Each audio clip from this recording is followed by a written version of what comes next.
So if you guys have been following the series, we've been setting up this 60F, and if you saw the previous video, that was more than likely of us setting it up and planting it, and that's what you see here. That's literally, this video is exactly after I just planted it, so I just planted it, and now I'm going to get ready to set up kind of the CO2 setup, because obviously once we fill this up, then we'll get the CO2 running. So if you haven't been following along, definitely subscribe. We have a lot of cool tanks around, and this is one of the newest ones, so definitely stay along and watch that. But today we're going to teach you guys how to do a paintball setup. So that's something I haven't showed you guys on this channel. We've done the 5-pound tanks, we've done all those goodies, but today we're going to do the paintball. And paintball is a really popular one because with nano tanks, you don't need a 5-pound tank. Technically you could, but it would just last you literal years. So paintball is usually a better option, and obviously cheaper too, and it will still last you up to a year depending on the size of the tank and how much you're injecting. But so this 60F, it's 10 gallons, and this is a 24-ounce paintball tank. So usually people go 20 ounce. 24 is actually a little bit bigger than most people go, but it wasn't that much money, so might as well go a little bit as big as I could. And then so this will still last me about a year on this tank, so pretty good. And so the first thing we're going to need is obviously a regulator. Now with paintballs, there are different regulators because obviously there's different threads compared to the 5 tanks. So the different regulators, so you'll just have to search on Google's paintball regulator for aquariums and they'll pop up. But the personal one I use is GLA. This is the best one on the market, without a doubt. There's no other better ones out there. They're the best quality made. They are expensive. This one's going to run you about almost 200, but it is definitely worth it if you're looking for that top end setup. But you got other ones. I know UNS makes one, Frozone makes one, so there's different options out there that are a little bit cheaper. But this, if you want to know what the best one is, GLA hands down.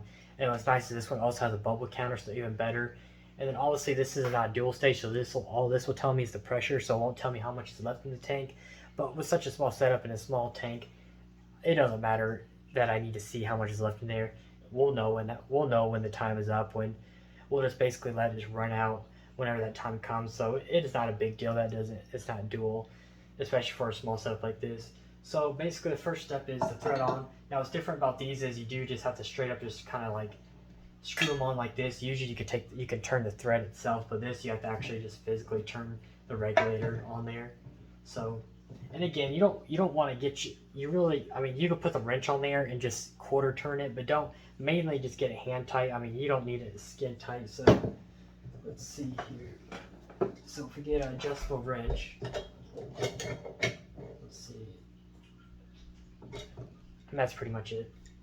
Now, depending on your regulator, make sure there's an O-ring in there because this will end up leaking. Now, me personally, I haven't messed with paintballs that much, so I don't know how often these connections will leak. And so this one, actually, it doesn't look like it came with an O-ring, so I'm hoping it does fine. It looked like it did have a seal in there, so I'll just see if that seal itself does good. But just make sure that there's something in there at least. And then, like for me, if it does end up leaking, it's going to cost like $4 to refill it again. So if I do mess up and have to buy an O-ring, then oh well. But we'll just see what that connection does. So let me just tighten that one more time because it actually did feel kind of loose.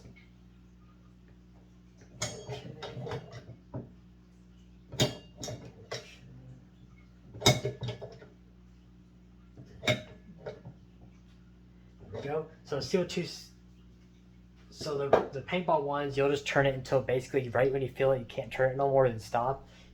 And you could tell by it being the spacing between the threads and that when you know to stop. So there, mine stopped right there, and this is already filled. So until we plug this regulator in, we won't see any pressure. So we'll do that in a second. And so the other thing you're gonna need is obviously CO2 line. I have all kinds of ADA line. I got the clear, I got the gray, and then I got the silicone one. Obviously, I'm just going to use the clear for this setup. And then you'll need a check valve. And this one's ADA one, so of course I always do ADA, so pretty good one, not that expensive either. But GLA makes a really good one too. It's actually more expensive. I think it's like 15 bucks, but that one's actually like the best one there is. But obviously ADA, can't go wrong with ADA, so there's pretty good. And then diffuser wise, I got a Neo diffuser. So this is one of their nano ones. This is actually one of the smallest diffusers you can buy.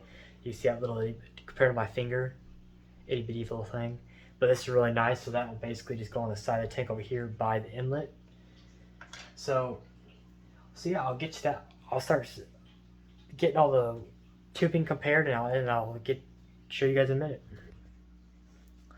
So we got our tubing here. So basically with this bubble counter, now all of them's gonna look different, but all of them should at least have this little nipple. Obviously my nipple is gonna come off the bubble count here. So basically we just take this tubing, or before we do that, put the little cap on first if you have the type I have.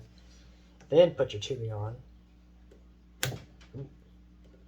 Might be a little snug at first, especially if it's new.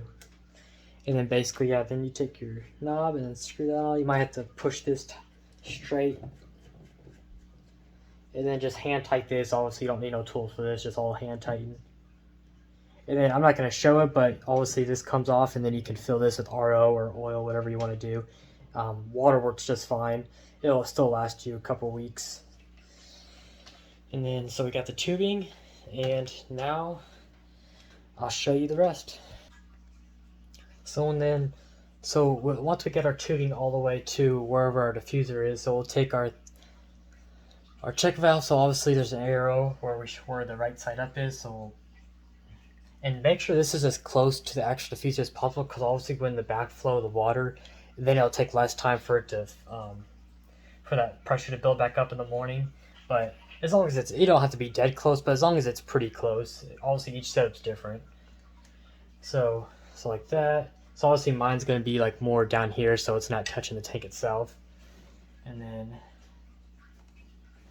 we'll just put the tubing on that. And then basically, so I'll put some suction cups on here, and then it'll basically go right to the diffuser, and then we're done. So if you guys have any other questions, definitely let me know. So yeah, this will go right to the diffuser like that, but obviously I'll put some suction cups so it's nice and straight and professional looking at the end. My suction cups are over there right now, so I'll have to get those out to the video. But yeah, I'll go like that. So basically my check valve's down here against my desk right here, so it's not like touching the tank or anything, and basically it'll just hook up just like that. And yeah, so that's about it. So again, if you guys have any other questions, definitely let me know, or follow my Instagram at JJ Aquariums if you want to DM me there, and I can answer your questions anytime you guys want. So other than that, I'll see you guys in the next one.